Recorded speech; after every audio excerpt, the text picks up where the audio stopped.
Oops. I'm doing this out of my big rig, my big truck, my semi, my 18-wheeler. Oh yeah, anyways, sorry. This is the part 2 where I left off from the story about my overdose. So, anyways, after that night when I told everybody, you know, if you watched the last video, you got the info. Anyways, so, you know, half the people told me that I was crazy, high, stupid, dumb.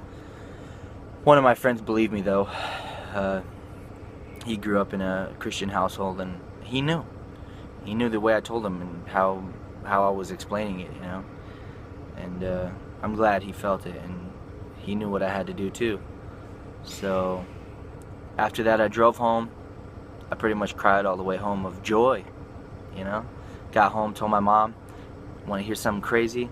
When I told my mom this, she told me that last night, well, that night that I was at the party, which would be last night, that my phone accidentally called her while she heard party noises in the background, and then she heard the noise kind of fade out, and then she could just hear me kind of like crying a little bit. So she got really worried, so she started to pray for me.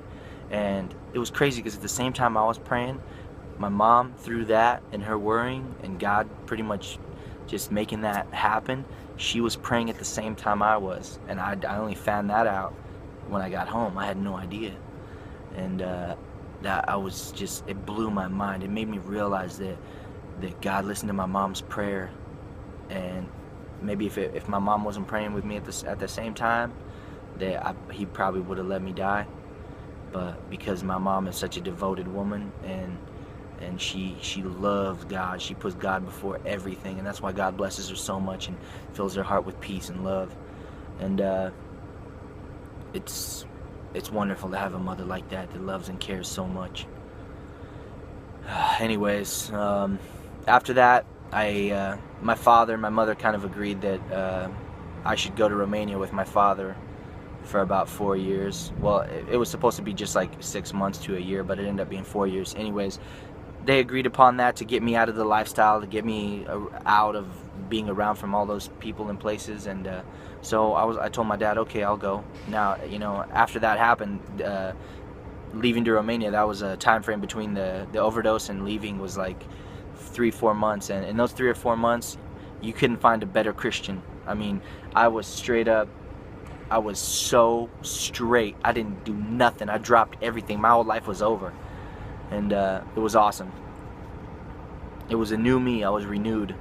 And so as soon as I got to Romania, after like 6 months, I started smoking cigarettes again, and then, you know, bam, bam, bam, a little bit this, a little bit of that, and then boom, I start drinking again, just slowly, subtly.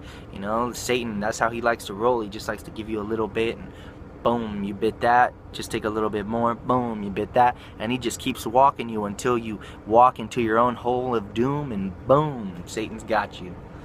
But anyways, throughout this 4 years, I pretty much left my faith. I went back to my old life, started drinking and doing all that crap again. I just never touched hard drugs again.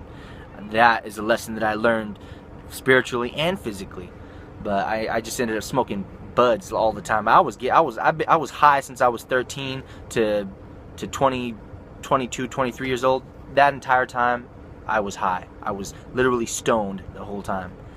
And anyways, so I'm drinking, smoking, doing whatever I want, you know, girls. Romania was just awesome, you know, for someone who wants to party and wants to get to just drench themselves in this, you know, party world full of sin, you know, to do all that. Romania is the place to go if you want to lose your soul to the darkness.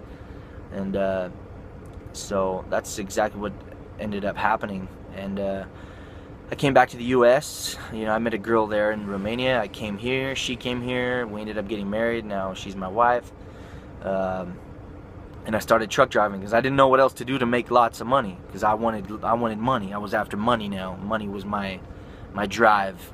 You know, I'd completely put God aside and started chasing my own fleshly desires. So anyways, after that, boom, started making bank with my big rig. Just driving my big rig, I started making $5,000 a month, $6,000. Now I have a big rig. I can make like $8 grand a month if I wanted to, but I don't want to work that hard anymore, and I'm looking for a local job. But anyways, about 2 weeks ago, I've been in and out of prayer and praying to God and asking Him to come back into my life and make Himself known in my life. And but yeah, about 2 weeks ago now, I fasted for 3 days. Anybody who doesn't know what fasting is, it's when you don't eat because you want to feed your soul spiritually. So you deny your body food, so you can. Let me just compare it this way: denying your body food, you can drink water, but you don't eat. You know, it's like going on strike. I was going on strike for God, because fasting is just like this. If you don't eat and you deny all the when you get hungry and you deny those cravings and you keep straight on the fast and you just keep going, and that's like the sins. You look at the food as a sin, and then the food is, your body's hungry and it wants the food really bad. Just like your body is hungry, it wants to party, it wants money, it wants to get down and have a good time with your friends and get high and drink and have sex, premarital sex, that is, and everything that we know is bad, that it's a sin. Even, we don't even look at it, that stuff, as being that bad nowadays, because our world is that twisted. But anyways, fasting is like denying all those things. That's what it resembles to God. So I fasted for 3 days. I didn't eat anything. I just drank lots of water, and I did this while I was driving the truck. So I did eat like a bowl of cereal at night just to have some vitamins in me, so I didn't pass out and kill some people while I drive or something, smash into them. Big rig driving can be dangerous. But anyways, so